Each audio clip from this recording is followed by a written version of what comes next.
Guys, magluluto tayo ng gulay for my lunch. Ayan. Ampalaya, ginisang ampalaya.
So, yun guys. Kailangan mag-isa itong ating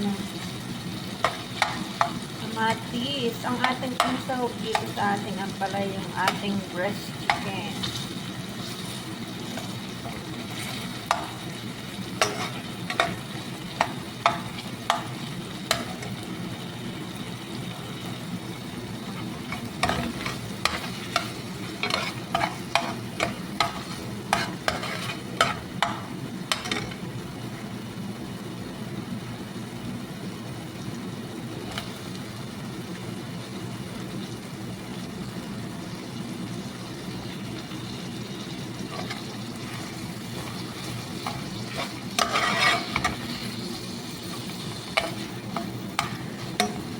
Wala namang ibang pangsahog dito sa Saudi sa gulay, kundi lang manok lang. Hindi naman pwedeng ipangsahog ang toka.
So, yun guys, lalagyan natin siya ng dahon-dahon. Ayan, mahilig ako sa mga ganyan, yung mga mapapait. Maganda sa sa health yan, guys. Dahon ng Georgie. Ayan, Georgie yan dito sa Saudi, guys. Ayan, pinanghalo ko talaga yan sa mga pagkain. Yan lang, guys. Half cook lang yan, guys. Dahil ayoko ng lutong-luto sa ampalaya. Ayan. Takpan ko lang siya ng ilang minutes lang. Okay. Actually, itong ano na to, itong dahon na to, kinakain ng hilaw yun. Kinakain namin dito ng hilaw. Pinanglalagay ko lang talaga sa ulam ko.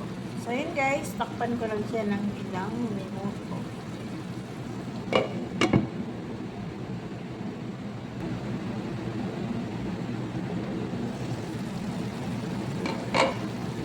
Ang bango, amoy mapait. Okay na to, guys. Ito ang aking lunch for today.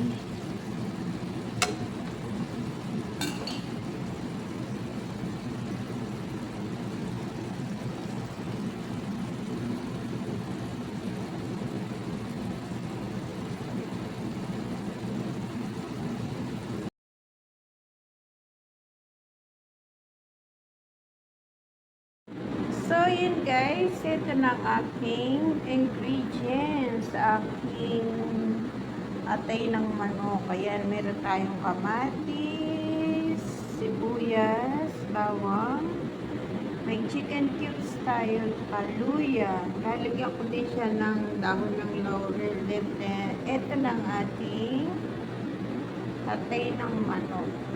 May simple recipe for today. So, yun guys, una kong ilalagay ang ating luya. Galing sa ref ang luya namin, kaya ganyan. Ayan.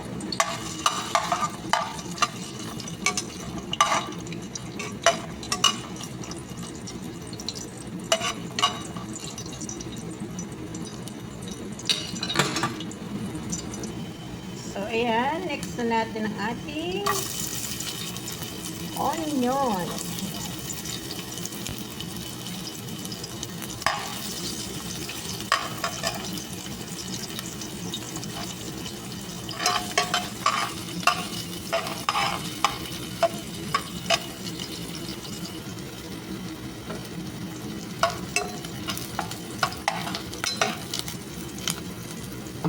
Next, ang ating garlic.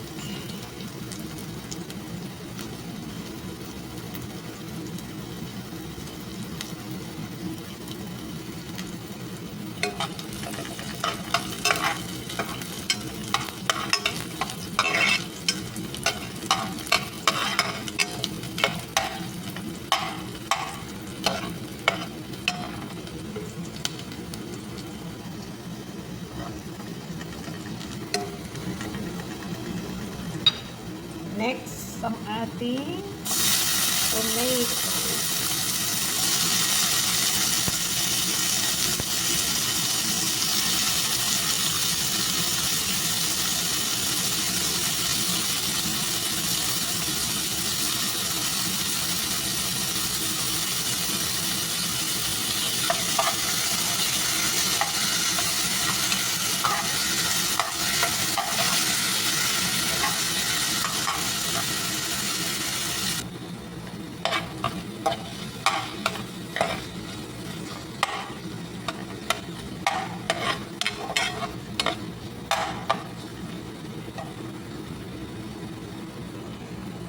So, yun guys, lalagay na natin ang ating chicken cubes at ang ating pamintang durog. Ayan.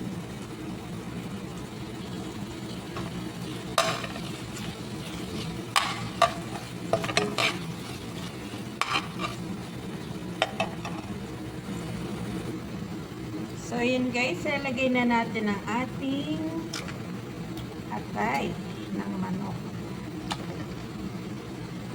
Hindi ko to nilalagyan siya guys ng balon-balunan kasi hindi ako kumakain ng balon-balunan, kaya purong atay lang ito guys. Yan, so yun nga, dinamihan ko na yung lulutuin ko kasi madalang akong makabili ng atay ng manok dito.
So, ayan guys. Ayan, nalapit na nating hanguin itong ating niluluto. Lalagyan ko siya ng konting apple cider vinegar. Para iwas, ano na rin, iwas panis. Ayan. Tapos, lalagay na rin natin ang ating dahon ng laurel. Ayan. Huwag na natin haluin muna siya dahil kakalagay lang ng sopa. Ayan natin siya mag-evaporate. So, ayan guys. Ito na ang ating liver of chicken.